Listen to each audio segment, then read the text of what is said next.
Бастапқыда отбасы Анкарадан келді. Әкесі саудамен айналысқан, анасы мектепте мұғалім болып жұмыс жасаған. Актрисаның тағы інісі бар.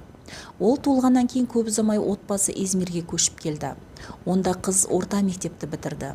Бала кезінде Дере екі құмарлыққа ие болды: балет және тарих.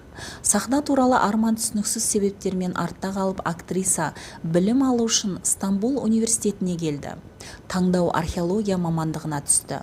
Университет алғаш рет Жансудың жарқын келбетін қатты бағалады. Бойы 180, салмағы 55 килограмм болатын Жансу сұлулық байқауында университет аруы атағын жеңіп алды. Модельдік агенттіктер Деренің сұлулығына назар аудара бастады.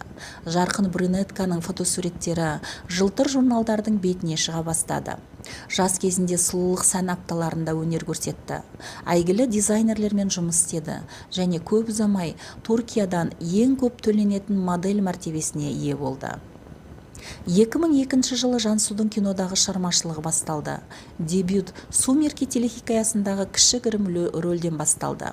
Содан кейін «Метро сарайы» комедиялық лентасы пайда болды. Бірінші басты роль актрисаға танымал Сыла үйге келу болды.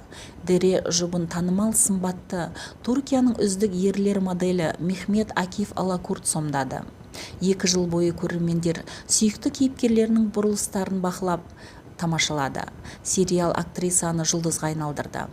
Эзель картинасы үшін Жансу Television Awards 2010 номинациясын жеңіп алды.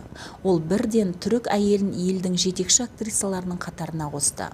Келесі «Алтын қыздар» сериясымен Бекзат «Мен сенің жүрегіңді жұлып алдым» қылмыстық экшн фильмінің режиссерларынан ұсыныстар түсе бастады. Жансу әлемге әйгілі «Керемет ғасыр» сериясының 3-ші маусымында пайда болды. Онда ол сұлтанның күңі және Хюррем сұлтанның қарсыласы Ферузаның рөлін ойнады. Көрермендер оның кейіпкерін бірден қабылдамады, бірақ актриса жанкүйерлер армиясын жеңіп алды және оның ойыны туралы оң пікірлерге қол жеткізді. Деренің ең жақын досы Сельма Эргеч бұл картинада Хатидже сұлтан рөлінде ойнады.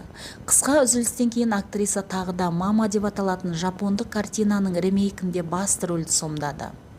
Онда туған отбасында қорлық көрген кішкентай қыз туралы әңгіме айтылды. Кейінгі жылдары Жансу әртүрлі жанрдағы фильмдерде ойнауды жалғастырды. Онда ол басты рөлдерді сомдады. Дере кино қоржынындағы жарқын жобалардың бірі актриса әйел детектив Невра Элмастың есте қаларлық бейнесін ұсынған «Тұлға таспасы» болды.